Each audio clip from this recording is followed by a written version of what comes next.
बात भगवान से कहने चूकते हैं।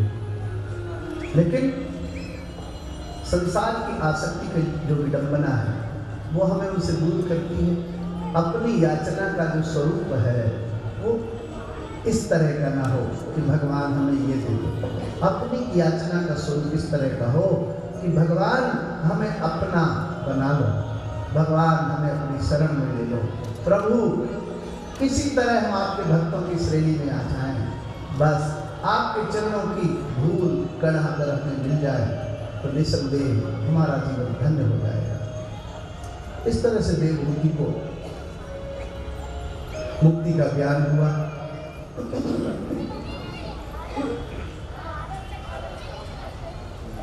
भगवान स्वयं मनु की कन्याओं का नाना प्रकार का वर्णन, जैसा कि मैंने अभी आपको बताया, ये देवभूति की कन्याओं का वर्णन था जो कि बहुत ही सुंदर है, बड़ा दिव्य है,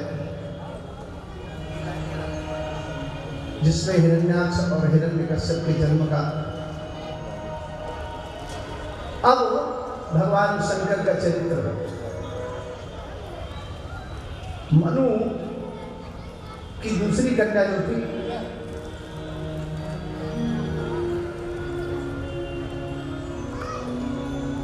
जो दक्ष प्रजापति को तीसरी कन्या ब्याही गई थी जिसका नाम था प्रसूति, उसके गर्भ से सती आदि 60 कन्याओं का जन्म हुआ था। सती ने भगवान से शिव से विवाह कर दिया। एक दिन ब्रह्मा जी की सभा में बैठे हुए भगवान भोलेनाथ अचानक वहां दक्ष का प्रवेश हुआ। सबने उठ के उनका सम्मान किया क्योंकि दक्ष प्रजापति थे। लेकिन भगवान शंकर जो सहज ही आत्म आनंद में मग्न रहते हैं, उन्होंने ज्यादा ध्यान नहीं दिया कि कौन आ रहा है कौन जा रहा है। फलस्वरूप दक्ष को क्रोध आया और उन्होंने भगवान शंकर को ब्रह्मा जी की सभा में ही बहुत भला बुरा कहा, बहुत अपना अपमानित किया और भगवान के शंकर के अनुयायियों को श्राप तक दे दिया। भगवान शंकर ने कोई विरोध नहीं किया, चुपचाप बैठे रहे और कुछ देर बाद उठ के चले गए। जब भगवान शंकर के प्रिय पार्षद नंदी को ये बात पता लगी तो नंदी ने उन्हें भी श्राप दे दिया, दक्ष को भी श्राप दे दिया। कहा जो दक्ष अपने ज्ञान के अहंकार में इतना फूला हुआ है, एक दिन वह दक्ष अपने मस्तक से रहित हो जाएगा और उसका सर बकरे का हो जाएगा। बहुत वाद विवाद हुआ। दक्ष ने भगवान शिव को अपमानित करने के लिए यज्ञ किया। दक्ष आप समझते हैं दक्ष किसे कहते हैं? जो पारंगत है, जो परिपूर्ण है, जो सभी प्रकार से योग्यताएं रखता हो, वह है दक्ष। लेकिन कार्य देखो, प्रतिशोध की भावना लेकर के यज्ञ किया जाए तो उसका परिणाम कैसे अच्छा हो सकता है? यज्ञ तो अपने आप में नारायण का स्वरूप है और उस यज्ञ के स्वरूप को प्रतिशोध के लिए प्रयोग करना, इससे बड़ा और क्या पाप होगा। दक्ष ने यज्ञ का आयोजन किया, सबको बुलाया, लेकिन भगवान शंकर को नहीं बुलाया। आकाश मार्ग से विमान जाते हुए देखे सती ने और भगवान को कहा, भोलेनाथ ये विमान जा रहे हैं, कहाँ जा रहे हैं? भगवान शंकर ने कहा, देवी ये जो विमान है ना, ये तुम्हारे पिता के घर जा रहे हैं, वहां एक बहुत बड़ा यज्ञ हो रहा है, उत्सव। हमसे तुम्हारे पिता बैर मानते हैं, इसलिए उन्होंने हमें नहीं बुलाया। किंतु हमें ना बुलाया कोई बात नहीं, तुम्हें नहीं बुलाया ये बात अच्छी नहीं। सती ने कहा, भगवान को क्या हुआ? अगर नहीं भी बुलाया तो मुझे अपने आप चले जाना चाहिए, मेरे पिता के घर जाना है। भगवान शंकर ने कहा, देवी माता पिता गुरु और मित्र के घर जाने में न किसी आज्ञा की आवश्यकता होती है कि हम आए कि नहीं, और न किसी निमंत्रण की आवश्यकता होती है। भगवान शंकर का देखो वक्तव्य, जाओ तो पूछने की आवश्यकता नहीं और मन हो तो निमंत्रण की भी आवश्यकता नहीं। लेकिन जब कोई हृदय में बैर रखे, यद्यपि बैर माने कहाँ को, वहां गए कल्याण ना।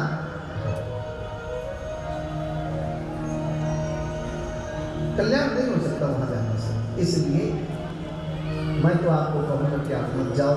सती ने बहुत कहा, प्रभु आप मुझे मत रोकिए, मेरे पिता के घर यज्ञ है और आप मेरे पिता से इतनी ईर्षा करते हैं क्या कि अब मुझे भी नहीं जाने देंगे वहाँ। जब ये बात कहा भगवान शंकर ने कहा, देवी मैं कभी किसी से ईर्षा क्यों करूँगा। आपके पिता दक्ष प्रजापति बने हैं, यज्ञ कर रहे हैं, किंतु आप मेरी पत्नी हैं, सही और गलत आपको बताना मेरा कर्तव्य था। आगे आपकी इच्छा है। सती जाने को तैयार हुई, सती चली गई। कुछ गणों को भगवान ने सती की सुरक्षा के लिए वहाँ भेजा। सती ने जाकर के देखा, नाना प्रकार के देवताओं के आसन यज्ञ स्थल पर बने हुए थे, लेकिन वहाँ भगवान शंकर का आसन नहीं था। सती को बहुत दुख हुआ। अपने पिता को उन्होंने बहुत भला बुरा कहा, हे पिता आपने ये उचित नहीं किया। शंकर जगत बंधु जगदीशा, सुर नर मुनि सब नावत सीसा। भगवान शंकर सारे सृष्टि के पालक हैं, सारी सृष्टि उन्हें प्रणाम करती है और आपने उनसे द्रोह रख के इस यज्ञ का आयोजन किया, उन्हें मानित करने के लिए। क्या कहा, मेरा यह शरीर आपका दिया हुआ है, इसलिए अब इस शरीर को मैं अपने पास रखूंगी नहीं। ऐसा कहके सती ने तुरंत ही योगाग्नि में अपने शरीर को दग्ध कर दिया। भगवान शंकर को सती की मृत्यु की सूचना मिली, तुरंत ही वीरभद्र को भेजा। वीरभद्र ने समस्त देवी देवताओं को दंडित किया, मार के वहां से भगाया और दक्ष का मस्तक काट करके अग्निकुंड में डाल दिया। यज्ञ पूरा विध्वंस हो गया। ब्रह्मा ने और अन्य देवी देवताओं ने आकर के प्रार्थना किया, भगवान आप जब तक यह यज्ञ पूर्ण नहीं करेंगे तब तक कैसे काम चलेगा। हे प्रभु मेरी प्रार्थना स्वीकार करिए और आप स्वयं आकर के इस यज्ञ को पूर्ण करिए। भगवान शंकर ने यज्ञ स्थल में आना स्वीकार किया, वहां आए और उन्होंने आकर के एक बकरे का मस्तक काट के और दक्ष के स्कंद पर स्थापित आरोपित कर दिया। तब से दक्ष का मस्तक जो है वह बकरे का हो गया और बम बम बम बम बम बम बम बम बम बम का शब्द निकलने लगा उसके मुखारविंद से। आज भी जो कोई बम बम बोलता है भोलेनाथ प्रसन्न कर हो जाते हैं, है ना। आप लोग बोलते हो बम बम भोला, बम बम भोले, ऐसे बोलते हो ना, वो इसीलिए बोला जाता है क्योंकि दक्ष ने यह शब्द सबसे पहले उच्चारण किया था। कार्य हुआ, भगवान ने सती के दग्ध शरीर को देखा, बहुत दुखी हुए भोलेनाथ। सती के उस शव को लेकर के अपने कंधे पर, और जब भोलेनाथ ने तांडव नृत्य किया, सारी पृथ्वी आकाश पाताल सब कुछ हिलने लगे। तब भगवान विष्णु के चक्र सुदर्शन ने उनके अंगों को काटना प्रारंभ किया। एक एक अंग जहाँ गिरा वहाँ वहाँ शक्तिपीठ स्थापित हुए। आज भी 52 शक्तिपीठ इस धरती पर और वो भी भारतवर्ष पर स्थापित हैं, जहाँ आप लोग दर्शन करके अपने जीवन का कल्याण करते हो। और माता के वो सभी पीठ जागृत हैं और प्रत्यक्ष है, भक्तों की हर मनोकामना को पूर्ण करने वाले हैं। तो ये प्रसूति की कन्या का हुआ। अब रुचि प्रजापति की जो पत्नी आकृति माने जो प्रथम थी, सबसे पहली कन्या थी जो स्वयं मनु की,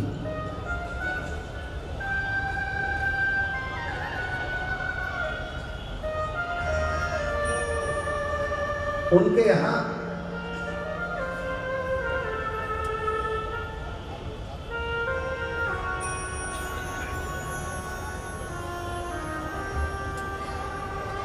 दस मिनट और कथा चलेगी और इसके बाद आज के आरती का प्रारंभ हो जाएगा। उससे पहले आज के अतिथि लोग जो आए हैं उन्हें हमारे अध्यक्ष महासचिव श्री गोविंद साहब और भरतिया जी, लाखन जी, तोमर जी, अनिल गोयल साहब सबको लेके ऊपर आएंगे और सबका सम्मान होगा।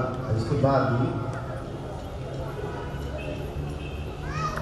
तो ये भगवान शंकर का प्रसंग जो कोई भाव और श्रद्धा से सुनता है उसके जीवन की हर कठिनाई को भगवान दूर करते हैं।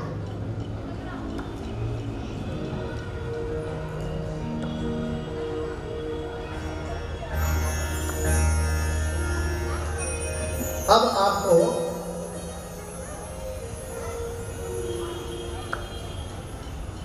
महारानी शतरूपा और उनके पति स्वयंभू मनु के प्रियव्रत और उत्तानपाद राम के 2 पुत्र भी थे। 3 कन्याओं की बात मैंने बताई है, 2 पुत्रों की बात सुनो। उत्तानपाद और प्रियव्रत, उनमें से उत्तानपाद के 2 पुत्र हुए। एक थे महाराज ध्रुव और दूसरे थे उत्तम।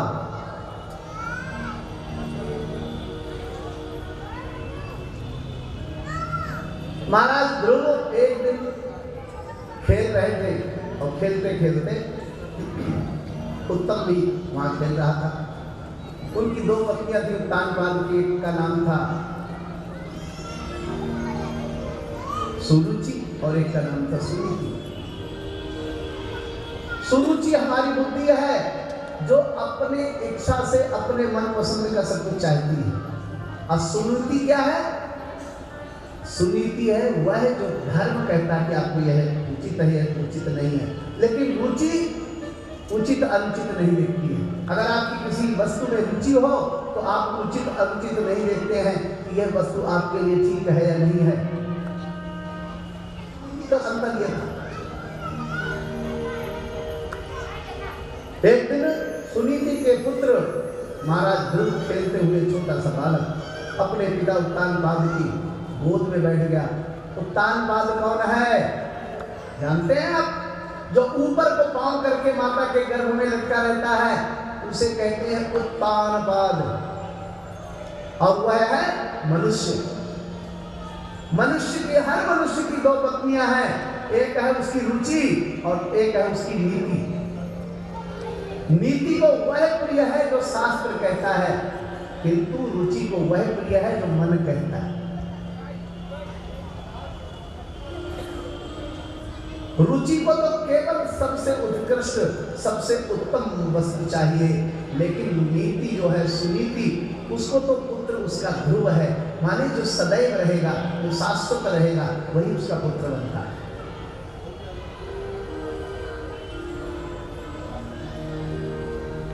जैसे ही ध्रुव महाराज गए पिता के गोद में, सुरुचि ने हटा दिया, तुरंत कहा ये तेरे पिता नहीं है, मेरे पुत्र के पिता हैं।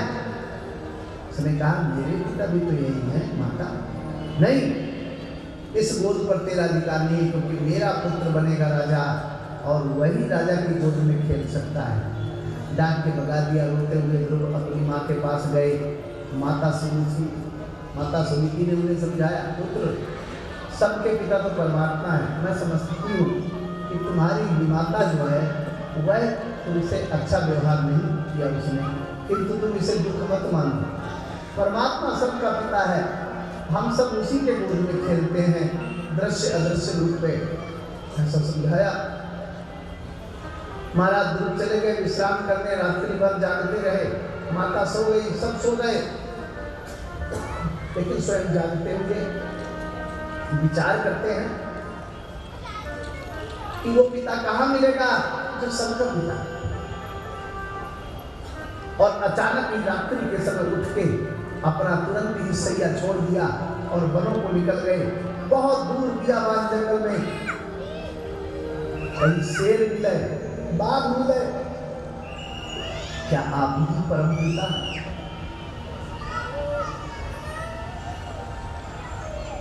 बाघ उस बालक के निर्भयता को देख के भाग खड़ा हो। शेर से भी पूछे क्या तुम ही परम पिता हो? शेर भाग जाए। किसी का कोई भय नहीं। क्षत्रिय कुमार चले जा रहे हैं बियाबान जंगल में। अर्धरात्रि का समय है। नारद ऋषि आकाश मार्ग से गुजर रहे थे। ध्रुव पर दृष्टि पड़ी, तुरंत ही नीचे आए। आकर के कहा क्षत्रिय कुमार कहाँ जा रहे हो अकेले? बोले मैं परम पिता को ढूंढने जा रहा हूँ। बोले जानते हो कहाँ मिलेंगे? बोले भगवान जानता तो नहीं कहाँ मिलेंगे, अगर आप जानते हैं तो आप बता दीजिए। क्या आप परम पिता को जानते हैं? छोटा सा बालक। नारद जी ने कहा मैं जानता हूँ, मैं भी उन्हीं का पुत्र हूँ। बोले तो मुझे भी बताइए, मैं उनसे मिलना चाहता हूँ। नारद जी ने हंस के कहा कुमार वो स्वेच्छा से ही किसी से मिलते हैं, किंतु उनको पुकारने का मैं तुम्हें एक मंत्र बताता हूँ, उसका जाप करो, तुम्हें अवश्य मिल जाएगा। आइए 2 मिनट के लिए हम सभी जाप करेंगे। ओम नमो भगवते वासुदेवाय। ओम नमो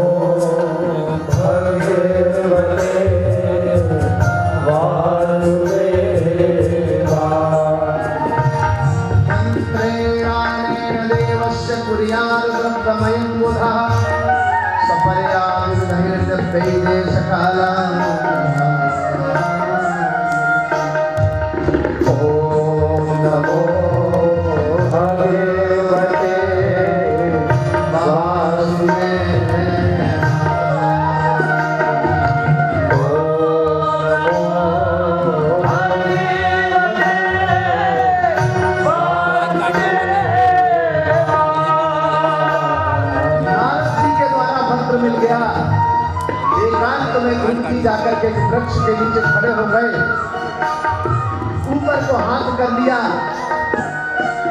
भगवान की स्तुति करते हुए एक ही मंत्र का बारंबार उच्चारण करते हुए भक्त ध्रुव भगवान को पुकारने लगे उनके मंत्र से।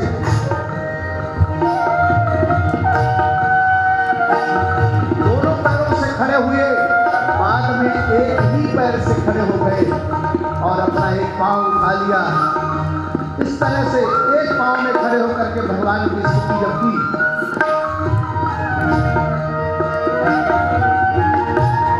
यदि कपालेन समाधिवार्धन तपो तदं कृष्ण पीड़िता मही ननाम तत्रा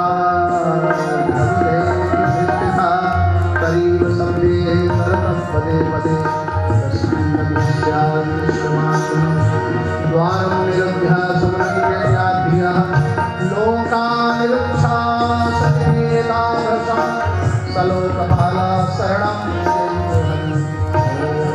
नमो भगवते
देवताओं जीवधारियों की जब ध्रुव ने अपने पैर के अंगूठे में अपना सारा शरीर लीन कर दिया और सांस रोक के दोनों हाथ उठा करके ध्रुव ने मंत्र का उच्चारण किया, सारे सृष्टि की सांस रुकने लगी।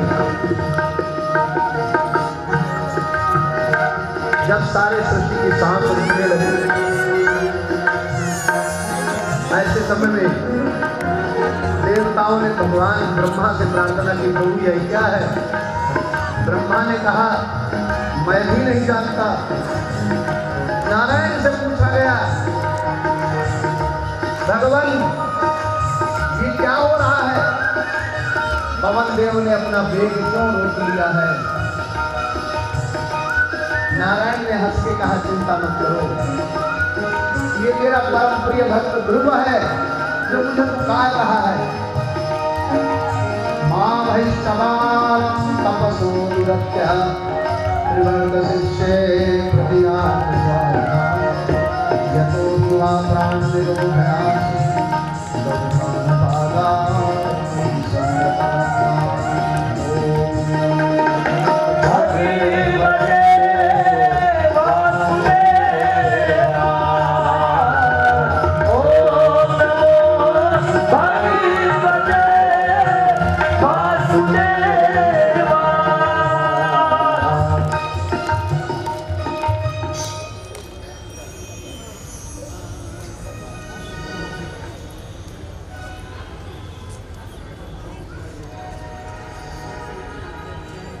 सामने देखा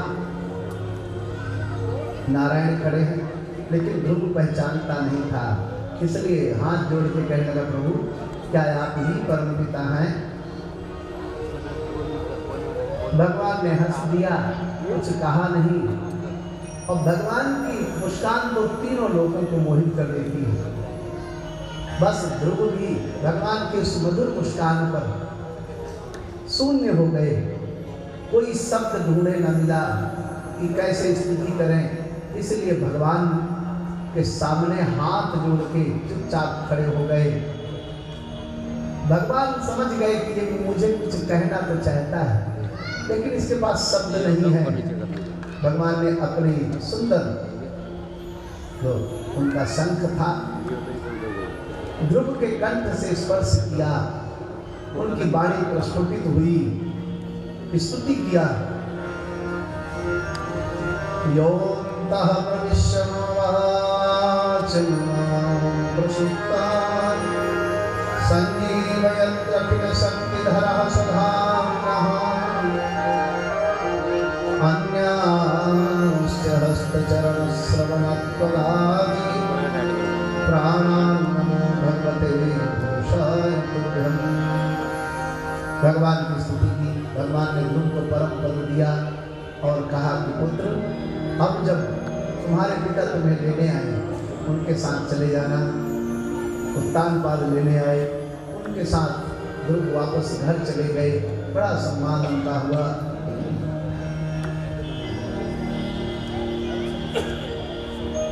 उत्तम उनका दूसरा भाई था, दूसरे की माता से सुरुचि से गंधर्वों के द्वारा मारा गया। भगवान के परम प्रिय भक्त ध्रुव के द्वारा गंधर्वों का दमन हुआ और उसे स्वयं आकर के यक्षराज कुबेर ने रोका और उनसे अनुरोध किया कि इस युद्ध को रोक दीजिए। उन्हें वरदान मिला। भगवान मनु के समझाने पर कुबेर जी ध्रुव को आशीर्वाद देकर के अपने लोग को जाते हैं। स्वयं मनु उन्हें समझाते हैं और उनके आज्ञा से ध्रुव जाता है। तब बहुत सारा आशीर्वाद प्राप्त करते हैं ध्रुव। इसके बाद ध्रुव जी के वंश का बहुत विशाल वर्णन है। आगे उनका पुत्र हुआ अंग, अंग के बाद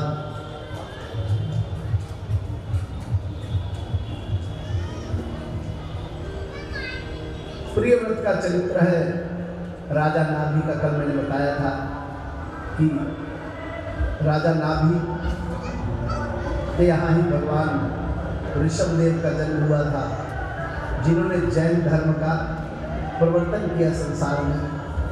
हमारे यज्ञ के मुख्य यजमान भी हैं जैन, और वो जानते हैं कि भगवान ऋषभदेव कितने बड़े साधक और कितने बड़े परमहंस हैं। ये राजा नाभि के पुत्र थे। मेरु देवी इनकी माता का नाम था। परम साधक, परम तपस्वी, संसार को परमहंस का स्वरूप दिखाया बताया। उसके बाद अजामिल का छोटा सा दृष्टांत आता है। बृहस्पति द्वारा देवताओं का त्याग और देवताओं को विश्वरूप के रूप में दूसरा देवगुरु प्राप्त होना, विश्वरूप का वाम मार्गी यज्ञ कराना और इंद्र के द्वारा विश्वरूप का वध होना। इसके बाद इंद्र को ब्रह्म हत्या का श्राप लगना और उस ब्रह्म हत्या के श्राप के मुक्ति के लिए, और ब्रह्म हत्या कितना विराट रूप लेती है।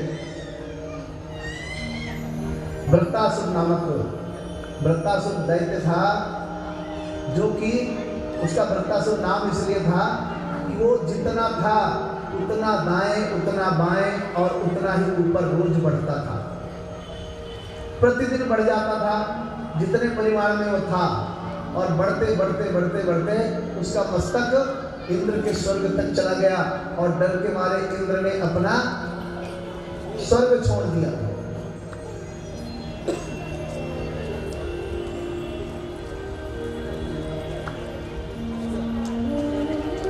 अब हम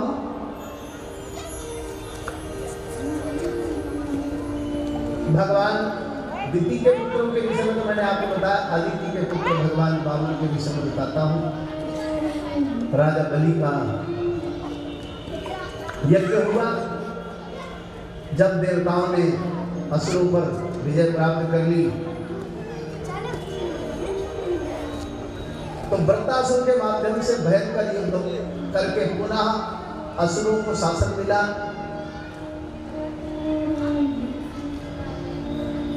आप जानते हैं हिरण्याक्ष का भाई था हिरण्यकश्यप, अपने भाई की मृत्यु की सूचना पाकर के उसने साधना किया और तप के बल पर उसने बहुत सारी शक्तियां अर्जित की, भगवान को प्रसन्न किया, भगवान से अमर होने का वरदान मांगा, लेकिन भगवान ने नहीं दिया कि अमर तो कोई हो नहीं सकता, तुम कुछ और वरदान मांगो। तो उसने मांगा, न मैं अंदर मरूं, न मैं बाहर मरूं, न ऊपर मरूं, न नीचे मरूं, न दिन में मरूं, न रात में मरूं, न अस्त्र से मरूं, न शस्त्र से मरूं। ऐसा वरदान मांगा और उस वरदान की पूर्णता के लिए भगवान ने नरसिंह का रूप बनाया, भक्त प्रहलाद का उद्धार किया और उसका दमन किया। प्रहलाद के वंश में आगे जाकर के महाराज बलि हुए। बहुत ही सात्विक राजा थे, साधक थे, तीनों लोगों का शासन उनके पास हो गया। इंद्र आदि लक्ष्मी च्युत हो गए, अपने राज ऐश्वर्य से दूर हो गए। तब अदिति ने अपने पति महर्षि कश्यप से पूछा कि मेरे पुत्रों का राज ऐश्वर्य कैसे लौटेगा। उन्होंने पयोव्रत का नियम बताया। उस पयोव्रत के प्रभाव से दिति के परम शत्रु भगवान वामन का जन्म हुआ। दिति ने अपने छल से जो कार्य किया था, उस छल को दूर करने के लिए भगवान वामन के रूप में अदिति के गर्भ से उत्पन्न होते हैं। भगवान का 52 अंगुल स्वरूप था। राजा बलि 99 यज्ञ करके 100वां यज्ञ पूर्ण करके और सदैव के लिए तीनों लोगों के शासक बनना चाहते थे, किंतु तभी वामन रूपधारी भगवान अदिति के आंगन से सीधे राजा बलि के यज्ञशाला तक पहुंचे। वहां पहुंच करके भिक्षाम देहि का स्वर्ग उच्चारण हुआ।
यज्ञ स्थल में जाकर के उच्चारण किया भिक्षाम दे। राजा बलि ने कहा प्रभु इतना सुंदर स्वरूप छोटा सा बालक, आपको क्या चाहिए? कुछ नहीं राजन, 3 कदम पृथ्वी चाहिए ताकि हम बैठ के साधना कर सकें। कितनी सी बात कही। राजा बलि हंसने लगे। राजा बलि के द्वार आए हो, तीनों लोगों के मालिक के घर आए हो और 3 कदम पृथ्वी मांग रहे हो। हे ब्राह्मण बालक, मेरा और अपना दोनों का अपमान। अरे लोक मांग लो मेरे से, मैं आपको पूरा 1 लोक का शासन दे दूंगा। ब्रह्मांड मांग लो, वह दे दूंगा। ये क्या मांगा आपने? भगवान तो भगवान ही थे। मुस्कुरा के कहने लगे राजन, तीनों लोगों का शासन पाकर क्या तुम्हारी तृष्णा समाप्त हो गई है? संसार में किसी को कितना भी मिल जाए उसे और चाहिए। इसका कोई अंत नहीं है। इसलिए राजन, मुझे तो 3 पग पृथ्वी ही पर्याप्त लग रही है। साधना का मार्ग मेरा प्रशस्त हो जाए, बस मुझे कुछ नहीं चाहिए। राजा बलि की ऐसी बात कि लोक मांग लो, ब्रह्मांड मांग लो। भगवान ने एक ही बात में उसकी सारी बातों को जब छोटा कर दिया तो राजा बलि निरंतर हो। ठीक है भगवान, आप संपूर्ण ब्रह्म तेज को अपने अंदर समेटे हुए ऐसे स्वरूप दिखाई दे रहे हैं। मुझे बड़ा कौतूहल, बड़ा आश्चर्य हो रहा है। आप लगते नहीं कि आप कोई सामान्य ब्राह्मण बालक हैं। भगवान ने कहा, राजन, अपनी दृष्टि का आपका दृष्टिकोण है। सामान्य कोई नहीं होता, और जब हम किसी को सामान्य समझ लेते हैं तभी तो हम गलती करते हैं। छोटा कोई होता नहीं, हमारी दृष्टि में छोटा और बड़ा का भेद होता है। सबकी अपनी अपनी उपयोगिता है। भगवान का और बलि का जितना सुंदर प्रसंग है, सबकी अपनी अपनी उपयोगिता है। कहीं आवश्यकता कहते हैं, रहीमन देख बड़ेन को लघु न दीजिए ढार, जहां काम आवे सुई कहा करे तलवार।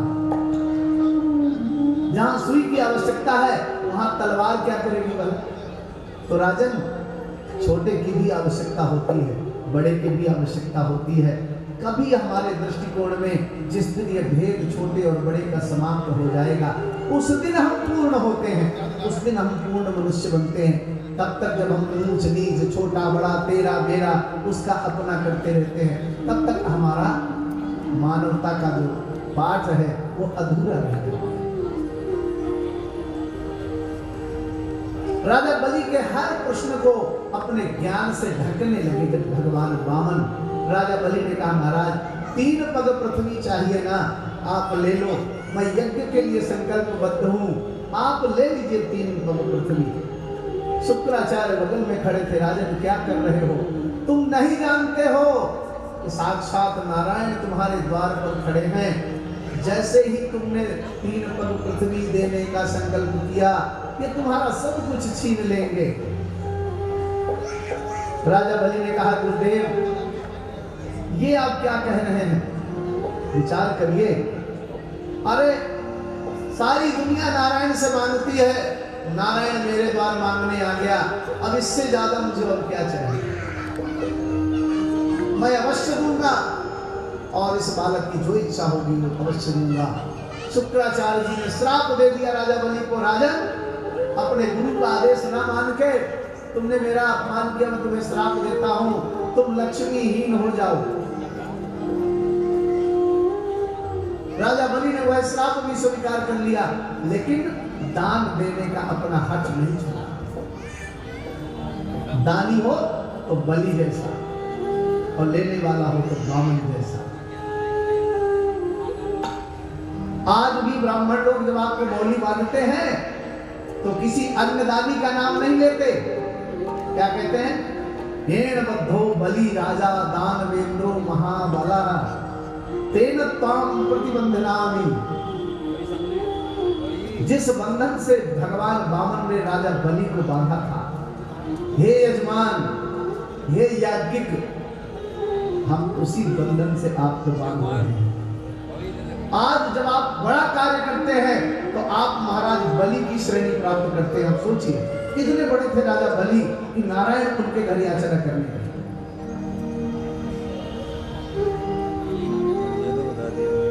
अंततः लोग कहते हैं कि शुक्राचार्य जी भगवान के कमंडल की वो नलकी में घुस गए कि इससे जल नहीं निकलेगा तो संकल्प नहीं होगा। भगवान जान गए तो भगवान ने कुशा उठाया और नलकी में वो कुशा को चुभोया। शुक्राचार्य जी का एक नेत्र ही चला गया और उसी नेत्र के मार्ग से जल निकलने लगा। आज आप जब संकल्प ब्राह्मण पढ़ता है तो क्या पढ़ता है? राजा बलि ने किसके लिए संकल्प किया? वामन भगवान के लिए नहीं, सीधे कहा ओम श्री विष्णु श्री विष्णु श्री विष्णु श्री पुराण पुरुषोत्तमस्य विष्णु राज्ञा प्रवर्तमानस्य, ऐसा कहा सीधे। राजा बलि का संकल्प है ये, जो आज ब्राह्मण लोग बोल के आपसे जो है आपके यज्ञ की संकल्प कराते हैं। तो सीधे भगवान विष्णु के नाम संकल्प किया। ये नहीं कहा कि तुम बालक के नाम कि वामन के नाम, सीधे बलि भगवान के नाम पर संकल्प हुआ कि 3 बार विष्णु विष्णु विष्णु का उच्चारण करके और 3 कदम पृथ्वी देने का संकल्प किया। वही था 12 कल्प जब ये संकल्प बना था। आज तक आप लोग बोल रहे हो श्रद्धा से, भाव से, आस्था से। इतनी विराटता होती है दान में, इतनी दिव्यता होती है दान में कि आप कहां से कहां और कितने बड़े बन जाते हैं। 3 कदम पृथ्वी प्राप्त होते ही भगवान नारायण ने पहले पद से ही ऊपर के सारे लोगों को नाप लिया, दूसरे पद में नीचे के सारे लोगों को नापने के बाद तीसरा कदम भगवान ने उठाया। अब जब कहीं कुछ रखने को जगह नहीं पाओ तो भगवान का पांव उठा का उठा रह गया। भगवान ने कहा राजा बलि तेरा दान निष्फल हो गया, क्योंकि 3 पग पृथ्वी दिया था, अभी मैंने 2 ही पग लिया है, तीसरा पग तो दिया। भगवान ने कहा प्रभु आपका ही भक्त हूं मैं भी,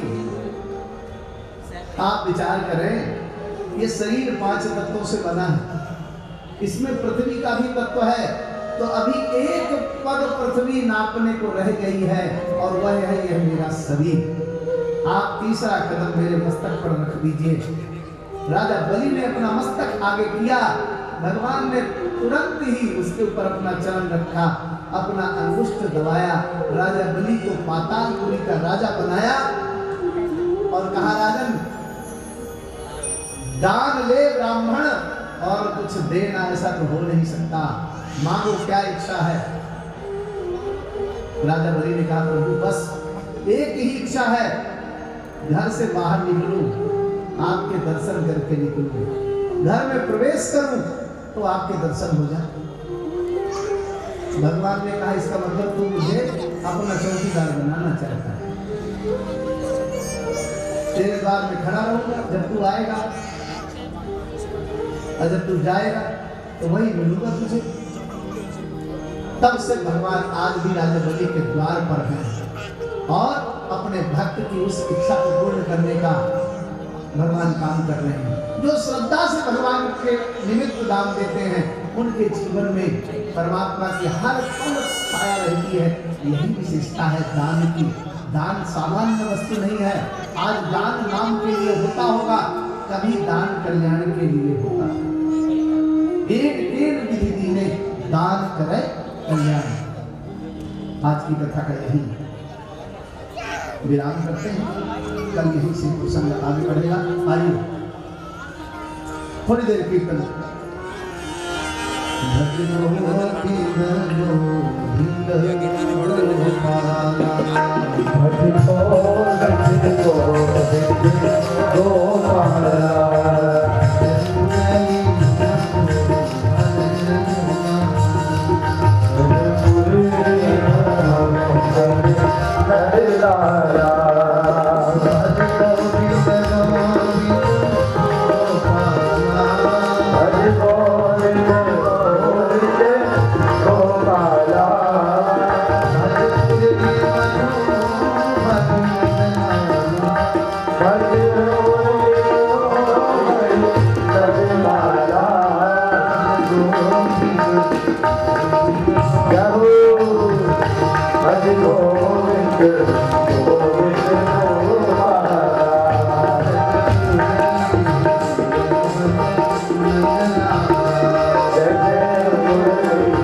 यद्यपि ये कार्यक्रम पूरी तरह आपका है अपना। जीवनलाल आर्या जी भी शायद दिख रहे हैं, कृपया मंच पर आ जाएं। और सचदेवा साहब भी हैं शायद। और हमारे यज्ञ के प्रमुख जजमान आदरणीय श्री नीरज जैन के पिताश्री यहाँ उपस्थित हैं। श्री हरेंद्र जैन साहब माता जी के सहित ऊपर आ जाएंगे। ये यज्ञ बड़े परिश्रम के बाद संभव हो पाया है। इसमें प्रतिपल मुझे सभी का सहयोग और साथ मिला है। सभी लोग आप धन्यवाद के पात्र हैं, किंतु सर्वाधिक मेरे अभिन्न हृदय श्री गोयनका साहब अशोक भक्तिया जी, अनिल गोयल जी और केड़िया परिवार के ये दो स्तंभ श्री शिवशंकर केड़िया और राम अवतार केड़िया जी, आप सभी का, क्योंकि लोग कहते हैं कि महाराज जी आप जब कभी कुछ कोई काम करते हो तो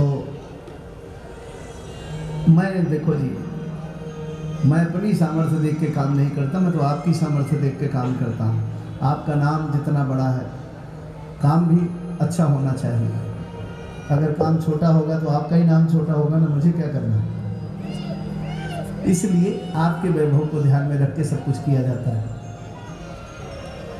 यहाँ कार्यकारिणी के बहुत सारे सदस्य उपस्थित हैं। श्री मनोज अग्रवाल जी भी हैं और हरीश जी हैं, पंडित उमाकांत जी हैं, अनिल गोयल जी अपने आज पूरे परिवार के सहित यहाँ हैं। और इस भागवत पीठ से आप सभी का हृदय से मैं अभिनंदन करता हूं कि आप लोग इतने समय, क्योंकि मैं जानता हूं समय ज़्यादा हो गया है, लेकिन आपकी श्रद्धा को नमन है जबकि आप स्वागत किया ठाकुर जी के चरणों में। आप सबके लिए एक ही निवेदन है, आप लोग उत्तरोत्तर वृद्धि को प्राप्त होते रहें, आगे बढ़ते रहें। क्यों? आपकी उन्नति से ही धर्म की उन्नति है। आपके स्वस्थ रहने से ऐसे कार्यों में आपका श्रम मिलता है और उसी श्रम से ये स्वप्न हमारा जो धर्म में स्वप्न है वो साकार होता है। इसलिए आपके आयु के लिए, आरोग्य के लिए, समृद्धि के लिए निरंतर प्रार्थना करना, यही हमारा कार्य है। हम वही कार्य कर रहे हैं। आप सबका मंगल हो, आप सबका कल्याण हो। आइए सब मिलके और भाव और श्रद्धा के साथ आरती करेंगे। और जो भी अतिथि यहाँ आए हैं, आदरणीय गर्ग साहब सहित सभी से एक बात कहूँगा, आप एक दिन के अतिथि नहीं है, कार्यक्रम आपका है। इसलिए अगर आप प्रतिदिन यहाँ आएंगे मुझे बहुत अच्छा लगेगा, क्योंकि ये तो कार्यक्रम के आयोजक हैं। आप आपके अवस्था को देख के आपसे श्रम नहीं लेते हम, लेकिन ये जरूर चाहते हैं कि जहाँ कोई कार्यक्रम आयोजित हो वहाँ आप हों, और इतना काफ़ी है।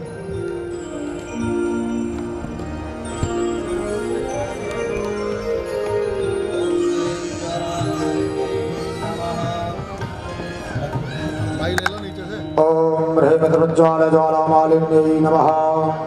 ओम शाने अग्नेः प्रजां बहुलां मेकरोत्पन्नं भयोरेतो अस्मासु धत्त। आरती यति पावन पुराण की, आरती अति पावन पुराण की, धर्म भक्ति विज्ञान मान भक्ति विज्ञान की, आरती यति पावन पुराण की, आरती अति पावन पुराण की, महापुराण भागवत निरमन, महापुराण भागवत निरमन, सुखमुख विगलित निगम कल्पना, सुखमुख विगलित निगम कल्पफल, परमानंद सुधारसमय कल्याण, परमानंद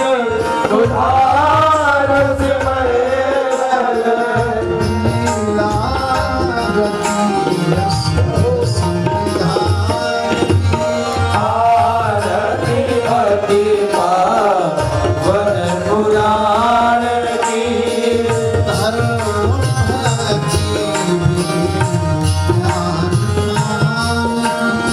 हर भक्ति विज्ञान धान की, कलिमल मथन निताप निवारण, कलिमल मथन निताप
दोनों हाथ उठा के